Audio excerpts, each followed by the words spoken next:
Good morning, everybody. No, it's not morning anymore. It's 1:30 on Sunday, the 5th of June.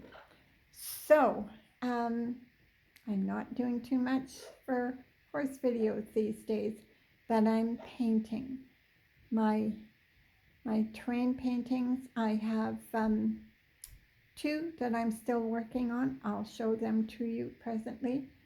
And I'm also doing fish, tropical fish that people typically keep in their aquariums.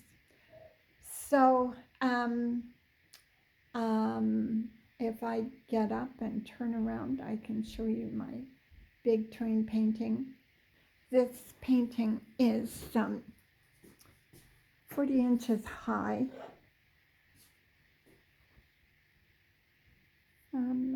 What have I done? There we go. This painting is, hold on here, something's not right.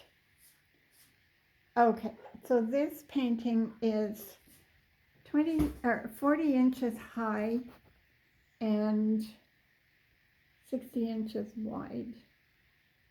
That's not giving you a very good look at it. So anyway, it's almost complete. Except for the plume of smoke coming out of the smokestack. I started with that yesterday, and I'll do some more today. And then the second one, right here, I want to explain this to you. This is in Colorado. This is a I think a 2021 image by Brian Burton, and I was really attracted to it. I love the mountains. I don't get to travel anymore. I don't drive anymore because of my vision. And I've seen mountains like this. I haven't been to Colorado, but I've spent a lot of time in the Alberta, BC Rocky Mountains. And so I have trouble painting rocks and mountains. Distant mountains, that's fine, but close up rocks and rock sides like this is very difficult for me. But I was attracted to the colors and, of course, the terrain. So what I started doing yesterday was because I realized that I had a problem with the rocks not looking the way I wanted them to. And so I started going in with a light transparent white or just off-white and putting some detail in on the rocks, and I was quite happy with that. So this side here, this side, everything's backwards. This side has a bunch of trees on it. I'll back up so you can see that aren't in there yet. And there's a tree coming up close to the terrain itself. There's that tree is suffering because of the steam and smoke from the trains kind of beats it up pretty good. This is an old small gauge track that runs between Durango and Silverton. And it was very active when the silver mines were going. And then the steam train started to die out because it was replaced with diesels. And so there was a whole movement to preserve some of these old locomotives before they were destroyed. And so this is locomotive 493. And she has a sister train, steam locomotive 481, that is now also running. And so there are tourist trains that run, and I think they're going about 5 turnarounds a day now during their busy season. So that's why these are current trains. And this locomotive has been converted to oil, so to reduce the risk of forest fires from the hot coal embers that come out of the stack. So anyway, yeah, this is a current train. It's about 100 years old, that locomotive, and it's a real story. So I just had to paint that. So this locomotive is in a different area completely, and so I a friend is going to have all my train paintings. There's 4 altogether. The 3 acrylic paintings, and then I did a graphite pencil sketch of a trestle that's actually in Flin Flon, Manitoba. So this, I think, is, I'm not sure, but I'm saying in my mind that this is a big dairy farm, probably in one of the American states. And so you can see the buildings in the background, and the train, and it's big flat area, and so it's lots of fun. I wouldn't have done a painting like this on my own, but I was encouraged to do it, so I did it, and yeah, there it is. Now I just have to wiggle the mouse on my computer and get my screen back up again. Let me just do that. And so now we'll talk about this fish. So this fish is important to Malik King, who's a very good friend of mine. And it's like 4th or 5th generation from his original male.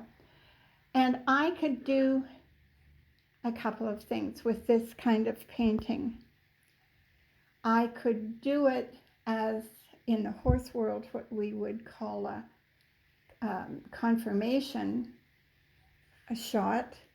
So these fish that are on the wall here that I've already painted, I don't think you can see them very well here. So that would be considered a conformation shot. So would that beta. So would that angel back over there, if you can see that. Don't worry about it. Anyway, so I could do that, or I could get more exotic about it. I'm just going to make that smaller so you can see it. I can do it as what you, oops, let's not do that. There. I could do that as an actual scene that you would see in the aquarium.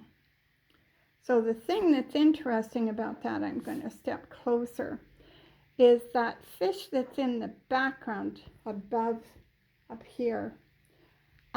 You can see that the bottom part of that fish's body through the delicate fin here of the actual fish that I'm painting. And you can see some other things through the scale, the fin here. And so I thought, well, now that's a really interesting challenge. I've never done anything like that before. So now I'm just going to walk back over here, and I'll show you what I'm starting to do.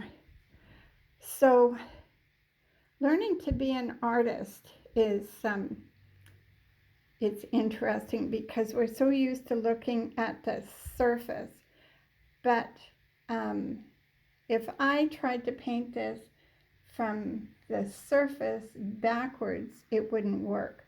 So I have to paint from the back forward. So the actual fish that I want to paint is going to be the last thing, and all the rest of it is going to be done first. And then you'll be able to see the plants come up through the delicate fins here, and the same with this fish, and the fronds from the, I'm assuming those are Java fern plants there. I'm just going to go back over here so you can see how the stuff behind this fish, like this leaf here, and this area here, and this rock are going to be actually done first, even though when you look at this image, this is what you see first. So everything else has to be done ahead, and then I can do the fish. It would be a whole lot easier and a whole lot less technical if I just went ahead and did a confirmation painting of that fish. But then he'd just be hanging out there in midair. This way, the fish is in an environment that works for him. So that's what I've opted to do. It's a much bigger challenge. All right, I'm done for the day as far as flapping my bottom jaw is concerned. There's Cheeky Bird sitting over there, hoping that I will sit and hold her and cuddle her. She says, yes, I'm a good bird.